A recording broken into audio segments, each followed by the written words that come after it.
Hello दोस्तों, स्वागत है मेरे YouTube चैनल ITI ऑनलाइन में। इस चैनल में आपको ITI से रिलेटेड जितनी भी रिक्रूटमेंट है, उसकी तैयारी कैसे करें, इसके बारे में जानकारी दी जाएगी। तो चलिए, सबसे पहले तो हम दिल्ली मेट्रो के DMRC के फीडर ट्रेड के पेपर के बारे में बात कर लेते हैं। चलिए शुरू करते हैं नंबर 1 क्वेश्चन से। और ये पेपर आपका हुआ था 19/4/2018 को। ये सेकंड शिफ्ट में हुआ था 4:30 से 6:45 तक। Maintainer fitter RNE13। चलिए हम नंबर 1 क्वेश्चन से शुरू कर लेते हैं बिना टाइम गवाए। तो पहला क्वेश्चन आपका है, ये लेथ की कटिंग स्पीड को किस तरीके से दर्शाया जाता है? क्या मीटर पर मिनट से, क्या मिलीमीटर पर रेवोल्यूशन से, या मिनट पर मिनट मीटर से, या फिर रेवोल्यूशन पर mm से? तो इसमें से क्या होगा आपका राइट आंसर दोस्तों? मीटर पर मिनट से, यानी कि लेथ की कटिंग स्पीड एक्सप्रेस की जाती है मीटर पर मिनट से। चलिए नेक्स्ट क्वेश्चन की तरफ चलते हैं। अगला क्वेश्चन है आपका, a neutral flame is a combination of. Neutral flame किस चीज़ की कॉम्बिनेशन होती है? क्या ओनली कार्बन फ्लेम की, क्या ओनली एसिटिलीन फ्लेम की, या फिर ओनली ऑक्सीजन की, या बोथ एसिटिलीन एंड ऑक्सीजन की? तो राइट आंसर आपका कौन सा होगा इसमें से दोस्तों? न्यूट्रल फ्लेम जो होती है वो किसका कॉम्बिनेशन होती है, यानी कि न्यूट्रल फ्लेम में क्या क्या होता है? इसका राइट आंसर है बोथ एसिटिलीन एंड ऑक्सीजन। और ये भी आपको पता होना चाहिए कि एसिटिलीन और ऑक्सीजन का रेशियो कितना होता है। अगर रेशियो की बात कर ले तो ये रेशियो 1:1 रखा जाता है। कितना रखा जाता है? 1 एसिटिलीन और 1 ऑक्सीजन रखा जाता है आपका। चलिए नेक्स्ट क्वेश्चन की तरफ बढ़ते हैं। तीसरा नंबर का क्वेश्चन है आपका, which type of bearing has the provision of for wear adjustment. तो आपको बतानी है कौन सी ऐसी बियरिंग है जिसमें वियर एडजस्टमेंट का प्रावधान होता है। जैसे नंबर 1 है adjustment slide bearing, self aligning Bush bearing, solid bearing, या स्प्लिट बियरिंग। इसमें से राइट आंसर आपका कौन सा होगा? इसमें से राइट आंसर है आपका स्प्लिट बियरिंग, यानी कि स्प्लिट बियरिंग में हल्का फुल्का गैप रहता है, जिसकी वजह से अगर हल्का फुल्का भी एडजस्टमेंट अगर आपको करना हो जॉब के ऊपर तो आप ऑटोमेटिकली वो अपने आप कर लेता है। तो ये वियर एडजस्टमेंट के लिए स्प्लिट बियरिंग का प्रयोग किया जाता है। चलिए नेक्स्ट क्वेश्चन की तरफ बढ़ते हैं। ये क्वेश्चन है, the enclose angle of hexagon. अब हेक्सागन का इंक्लोज एंगल कितना होता है? हेक्सागन है तो हेक्सागन के बारे में आपको पता होना चाहिए। हेक्सागन आपका 6 साइड उनकी होती है, उसे बोलते हैं हेक्सागन। 6 एंगल बने होते हैं यहाँ पे। तो एक एक ये होता है, दूसरा ये एंगल होता है, तीसरा ये एंगल होता है, चौथा ये वाला, पांचवा ये, और छठा ये एंगल होता है। तो आपको बताना है ये कितना डिग्री हो गया। 45 डिग्री होगा एक एक। ये जो आपके दिए होंगे ये 45 के होंगे, या 180 के होंगे, या 120 के होंगे, या 30 डिग्री के होंगे। कितने डिग्री का एंगल होगा ये? अगर आप ध्यान से देखें तो ये आपको 45 डिग्री नज़र आ रहा है, क्योंकि 90 डिग्री अगर होगा तो ये हो जाएगा आपका 90 डिग्री, और ये इसका जस्ट हाफ है, इतना ही है। तो ये इसका अगर हाफ है तो ये 45 डिग्री होगा। तो आपका राइट आंसर होगा ये 45 डिग्री। फर्स्ट ऑप्शन आपका करेक्ट है। चलिए नेक्स्ट क्वेश्चन की तरफ बढ़ते हैं। ये the vice use in forging shop for bending and forging work is the. जो फोर्जिंग शॉप में बेंडिंग और फोर्जिंग के लिए किस किस वाइस का प्रयोग करेंगे? एनविल वाइस का, या बेंच वाइस का, या मशीन वाइस का, या लेग वाइस का? चलिए एनविल तो कोई वाइस, एनविल का भी एक वाइस के रूप में ही प्रयोग किया जाता है, लेकिन इसका राइट आंसर एनविल नहीं होगा। बेंच वाइस, मशीन वाइस, या लेग वाइस? इसमें आपका राइट आंसर होगा, इसका राइट आंसर होगा आपका लेग वाइस। यानी कि फोर्जिंग शॉप में कौन सी वाइस प्रयोग की जाती है? लेग वाइस का प्रयोग किया जाता है। एनविल कोई वाइस नहीं होती है, इसके ऊपर आप रख के सपोर्ट लेके इसको बेंड कर सकते हैं। लेकिन अगर वाइस की बात होगी तो लेग वाइस के आपकी यूज़ होती है फोर्जिंग शॉप में। चलिए नेक्स्ट क्वेश्चन की तरफ बढ़ते हैं। ये क्वेश्चन है 6 नंबर का क्वेश्चन। इसमें आपसे पूछा जा रहा है, the basic function of cutting fluids are.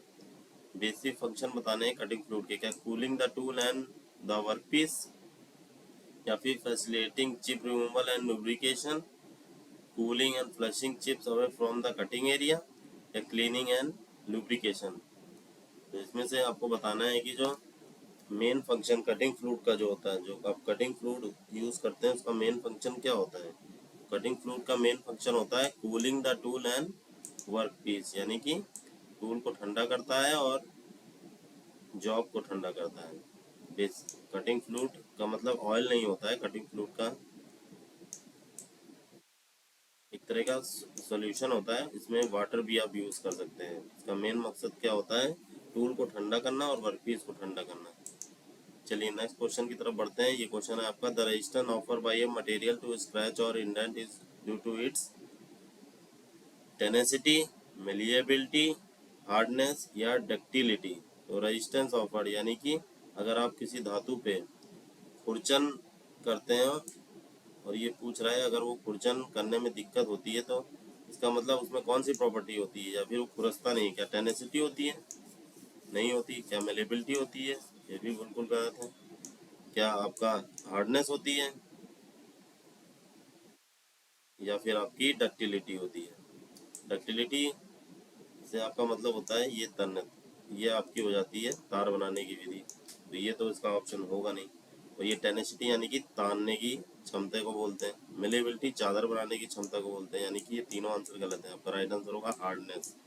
किसी भी मटेरियल पे अगर आप खुरचन या फिर रगड़ करते हैं, अगर उस पर स्क्रैच नहीं बनते तो वो उसमें हार्डनेस का गुण होता है। हार्डनेस वह प्रॉपर्टी होती है जिससे मटेरियल पे खुरचन नहीं आती। तो राइट आंसर होगा हार्डनेस।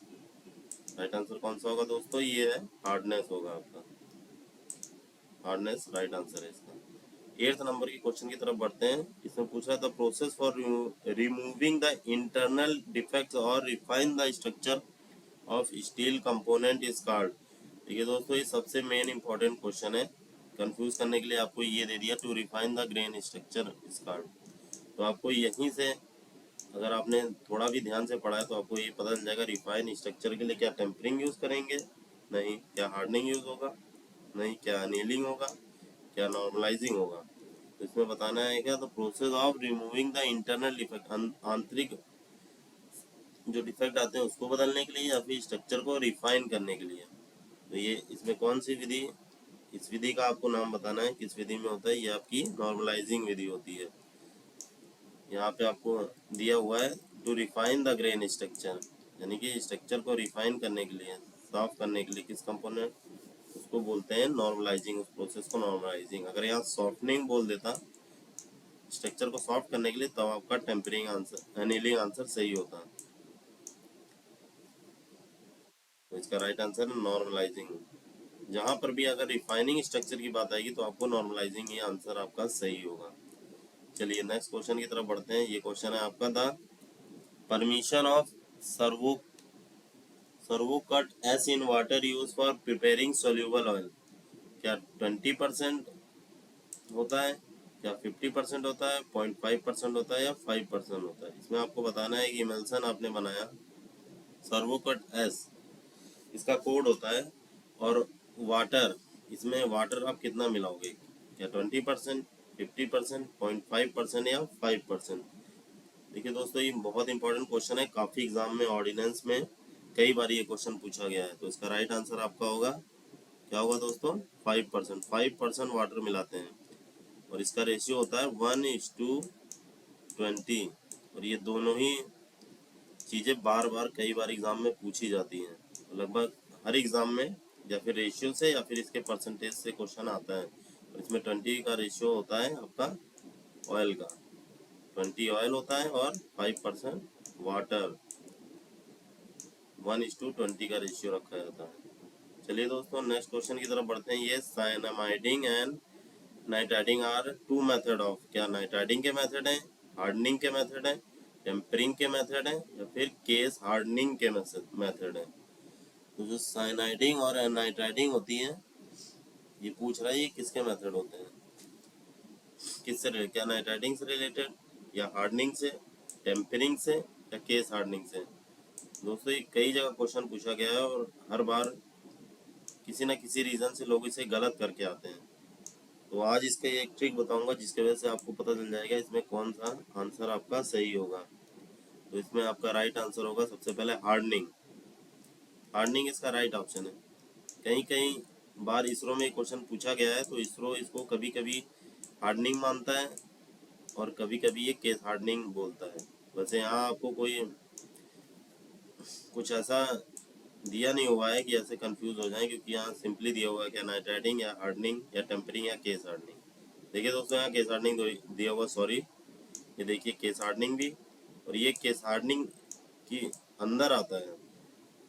साइनाइटिंग और नाइट्राइटिंग केस हार्डनिंग के अंतर्गत आते हैं, लेकिन ये मेन क्या है, इसकी मेन कैटेगरी हार्डनिंग है। तो अगर हार्डनिंग दिया हुआ है तो आप हार्डनिंग ही इसमें माना जाएगा, तो इसलिए आप हार्डनिंग इसका राइट आंसर होगा। क्या होगा राइट आंसर? हार्डनिंग। साइनाइडिंग और नाइट्राइटिंग क्या है, मेनली ये हार्डनिंग के ही प्रोसेस हैं, जिसमें केस हार्डनिंग एक सब कैटेगरी है। इसकी वजह से इसको केस हार्डनिंग को नहीं लिया गया है। चलिए नेक्स्ट क्वेश्चन की तरफ बढ़ते हैं। अगर आपको इसमें और कंफ्यूजन हो रही है तो मैं इसके ऊपर पर्टिकुलर वीडियोस लाने वाला हूँ, तो आप वहाँ जाके इसे चेक कर सकते हैं। चलिए दोस्तों यहाँ पूछ रहा है carbon dissolve in iron into form, यानी कि कार्बन अगर आयरन में मिला दी, आयरन में अगर कार्बन डिजॉल्व कर दिया जाता है तो कौन सा स्ट्रक्चर बनेगा? क्या पियरलाइट बनेगा, फेराइट बनेगा, अस्टेनाइट बनेगा, सीमेंटाइट बनेगा? तो पूछ रहा है अगर कार्बन को आयरन में मिला दिया जाता है तो कौन सा स्ट्रक्चर बनेगा? तो कौन सा आंसर इसका सही होगा दोस्तों? इसका आंसर होगा फेराइट।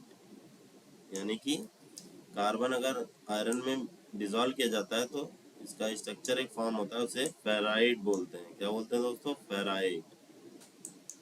चलिए दोस्तों नेक्स्ट क्वेश्चन की तरफ बढ़ते हैं। ये क्वेश्चन आपसे पूछ रहा है 12th नंबर का, the main purpose of using a lubricant in machine tools is to. ये मेन पर्पस बताना है लुब्रिकेशन का। मशीन टूल में मेन पर्पस क्या होता है लुब्रिकेशन का?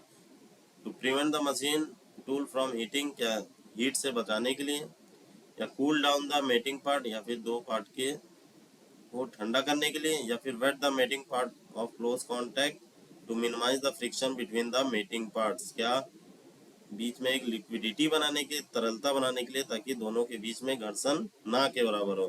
तो इसका राइट आंसर क्या होगा दोस्तों? इसका राइट आंसर आपका होगा वेट द मेटिंग पार्ट, यानी कि मेटिंग पार्ट के बीच एक तरलता बना देता है, एक फ्लूइडिटी बना देता है। Close contact minimise the friction between the mating part, जिससे कि उसका फ्रिक्शन कम हो जाए। अगर फ्रिक्शन कम होगा तो हीट जनरेट कम होगी, जिसकी वजह से आपका पार्ट लॉन्ग टर्म के लिए सरवाइव करेगा। इसका राइट आंसर क्या होगा दोस्तों? 4th नंबर का, wet the mating part of close contact and minimise the friction between the mating parts. चलिए नेक्स्ट क्वेश्चन की तरफ बढ़ते हैं। Ferrite is a weak solid solution of, ferrite किसका वीक सॉलिड सॉल्यूशन है? क्या स्टील का है, हाइड्रोजन का है, कार्बन एंड आयरन का है, या फिर ओनली कार्बन का है? Ferrite is a weak solid solution of, ferrite किसका सबसे कमजोर सॉल्यूशन है? किस सॉलिड का? क्या स्टील का, क्या हाइड्रोजन, कार्बन एंड आयरन, या ओनली कार्बन का? इसमें राइट आंसर क्या होगा दोस्तों? इसमें राइट आंसर आपका होगा कार्बन एंड आयरन। फेराइट किसका वीक सॉलिड सॉल्यूशन है? कार्बन एंड आयरन का। चलिए दोस्तों नेक्स्ट क्वेश्चन की तरफ बढ़ते हैं। ये 14 नंबर का, what is the point angle of scriber. अब आपसे पूछा जा रहा है स्क्राइबर के पॉइंट एंगल कितना होता है? क्या 15 से 20 डिग्री, 5 से 10 डिग्री, या 45 डिग्री से 90 डिग्री, या 0 से 5 डिग्री? पॉइंट एंगल आपसे पूछ रहा है, इसका जो पॉइंट एंगल होता है स्क्राइबर का वो कितना डिग्री होता है? तो इसमें दोस्तों आपका राइट आंसर क्या होगा? जो आगे जो नुकीले स्क्राइबर के आगे निकला रहता है उसका पॉइंट एंगल पूछ रहा है, ना कि उसका बैंड का। या फिर एक बैंड स्क्राइबर होता है, एक स्ट्रेट स्क्राइबर, यानी कि उसका एंगल नहीं पूछ रहा है। ये पूछ रहा है जो पॉइंट बन रहा है, जो इनके जो पॉइंट्स बनते हैं ऐसे करके एक स्क्राइबर होता है, उसका जो ये पॉइंट होता है, इस पॉइंट को पूछ रहा है वो। तो ये पॉइंट कितना होता है? 15 से 20 डिग्री। ये एक्चुअली होता है 12 से 15 डिग्री, लेकिन अगर 15 डिग्री ऑप्शन में है तो ये आप उसको लिख सकते हैं, वो ऑप्शन आपका सही होगा। इसका एक्चुअली जो एनीमे में दिया हुआ है वो 12 से 15 डिग्री स्क्राइबर का पॉइंट एंगल होता है। तो इसमें राइट आंसर कौन सा होगा? 15 से 20 डिग्री। चलिए दोस्तों नेक्स्ट क्वेश्चन की तरफ बढ़ते हैं बड़ी ही तेजी से। The chief alloying element of carbides are, alloying elements आपके बारे में पूछ रहा है, जो चीफ अलॉइंग एलिमेंट्स होते हैं। अलॉय बहुत सारे होते हैं, बहुत चीज़ें मिलाई जाती हैं, तो इसमें ये पूछ रहा है कार्बाइड के अंदर सबसे मेन इसका अलॉइंग एलिमेंट्स क्या है। क्या स्टील है, क्या कार्बन एंड टंगस्टन है, क्या डायमंड है, या सिरेमिक्स है। तो आपके जो 15 क्वेश्चन का ऑप्शन के अनुसार आंसर कौन सा होगा आपका? Chief alloying elements of carbide. Carbide में कौन से मूल तत्व मेनली होते हैं? इसमें कार्बन और टंगस्टन आपका राइट आंसर हो जाएगा। कार्बन और टंगस्टन पर राइट आंसर होगा। कार्बन और टंगस्टन जो होता है वो चीफ अलाइंग एलिमेंट होते हैं कार्बाइड में। दोस्तों, अगर अलॉयस के बारे में आप और जानकारी जानना चाहते हैं तो इसके बारे में मैं वीडियो लाने वाला हूं, तो आप वहां चेक कर सकते हैं। अगर आपको कोई भी डाउट है तो आप कमेंट करके उसको पूछ सकते हैं। चलिए दोस्तों, नेक्स्ट क्वेश्चन है, which of the following is the cause of slag inclusion. दोस्तों, वेल्डिंग से ये क्वेश्चन पूछा गया है स्लैग इंक्लूजन के बारे में। तो ये पूछ रहा है कि कौन सा कॉज, किसकी वजह से स्लैग इंक्लूजन होती है। क्या यूजिंग ऑफ नॉर्मल आर्क, क्या इनकरेक्ट इलेक्ट्रोड मोशन, या करंट टू हाई, या फिर improper cleaning of base metal. तो इसका क्या रीजन हो सकता है जो स्लैग इंक्लूजन हो जाते हैं? जब आप वेल्डिंग करते हो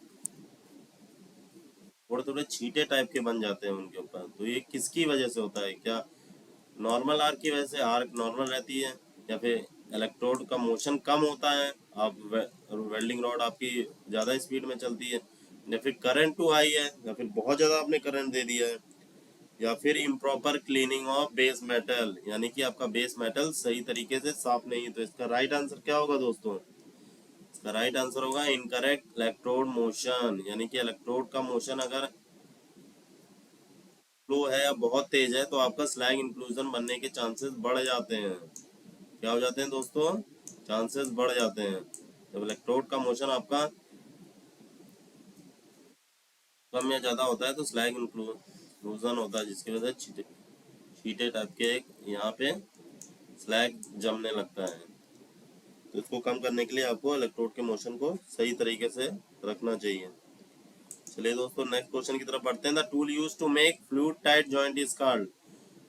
कौन सा टूल यूज किया जाता है फ्लूइड टाइट जॉइंट बनाने? क्या फोल्डिंग टूल यूज करोगे, क्या डॉली यूज करोगे, क्या कॉकिंग टूल यूज करोगे, या रिवेट स्नैप यूज करोगे? दोस्तों, आपने अगर थोड़ा सा भी इसमें जानकारी है तो आपको यहाँ पे कंफ्यूजन होगी, फोल्डिंग टूल में और कॉकिंग टूल में। इन दोनों में आप कंफ्यूज रहोगे और आपको लगेगा इन दोनों में कोई आंसर आपका सही हो सकता है। तो इसमें से फ्लूइड टाइट जॉइंट बनाने के लिए आपका, अगर फ्लूइड टाइट, एफ से फ्लूइड और एफ से फोल्डिंग टूल, यानी कि आपका ऑप्शन फोल्डिंग टूल सही है। फ्लूइड टाइट जॉइंट बनाने के लिए ये यहाँ पे फोल्डिंग टूल का प्रयोग किया जाता है। तो एफ से फ्लूइड होता है और एफ से फोल्डिंग टूल होता है, तो यहाँ से आप पता कर सकते हो, ये आपका ऑप्शन सही है, फोल्डिंग टूल। चलिए दोस्तों, नेक्स्ट क्वेश्चन की तरफ बढ़ते हैं। अगर आपको इसमें कोई भी डाउट है फोल्डिंग टूल, कॉकिंग टूल के बारे में, मैं एक मेन वीडियो बना सकता हूँ और आगे चल के इस पे भी आपको वीडियोस मिलेंगे। कॉकिंग टूल का एंगल कितना होता है, फोल्डिंग टूल का एंगल कितना होता है, ये चीज़ें मैं आपको आगे के वीडियोस में इसकी जानकारी दूंगा और इसको बताऊंगा ये कैसे यूज होता है। चलिए दोस्तों, नेक्स्ट क्वेश्चन की तरफ बढ़ते हैं। A neutral flame of consist of oxygen and acetylene in the ratio of. अब देखिए दोस्तों, इसका आंसर मैंने आपको फर्स्ट में ही बता दिया है, तो ये आंसर इसका कौन सा करेक्ट होगा दोस्तों, बताइए। या 3:1 होगा, या 1:1 होगा, या फिर नेक्स्ट ऑप्शन 3:2 होगा, या 1:2 होगा। ऑक्सीजन और एसिटिलीन का रेशियो बताना है आपको न्यूट्रल फ्लेम में। अगर न्यूट्रल फ्लेम की बात करें यहाँ पे, इसका राइट आंसर होगा 1:1। न्यूट्रल फ्लेम में, उदासीन फ्लेम भी हिंदी में बोलते हैं, तो ये 1 ऑक्सीजन होता है और ये वाला 1 एसिटिलीन होता है। तो 1:1 के रेशियो में रखा जाता है, जैसे कि आपको पहले भी बता चुका हूँ मैं। ये बहुत इंपॉर्टेंट क्वेश्चन है, इसको आप पॉइंट आउट कर लीजिए, इसे अपनी कॉपी में भी लिख सकते हैं। चलिए दोस्तों, नेक्स्ट क्वेश्चन की तरफ बढ़ते हैं। ये है, in a metric micrometer a complete revolution of the thimble advances, यानी कि एक मेट्रिक माइक्रोमीटर है, इसमें थिम्बल कितने आगे जाएगा? क्या 0.50 mm जाएगा, या 0.01 mm जाएगा, क्या 0.25 mm जाएगा, या 1 mm जाएगा? मेट्रिक माइक्रोमीटर है। इसका एक कंप्लीट रेवोल्यूशन, यानी कि जो थिम्बल होता है उसका अगर एक रेवोल्यूशन रोटेट करते हैं एक रिवोल्यूशन अगर वो लेता है तो थिम्बल कितना आगे जाता है, क्या 0.50 mm, क्या 0.01 mm, क्या 0.25 mm या 1 mm। तो इसका राइट आंसर क्या होगा दोस्तों, अगर एक कंप्लीट रिवोल्यूशन करते हैं 1 माइक्रोमीटर का तो आपका 0.50 mm माइक्रोमीटर का थिम्बल आगे जाता है, 0.5 mm। अगर आप ये जैसे माइक्रोमीटर है, इसके थिम्बल को अगर आप रोटेट करेंगे पूरा 1 राउंड 360 डिग्री तो ये आपका कितना जाएगा, 0.5 mm। कितना जाएगा दोस्तों, 0.5 mm।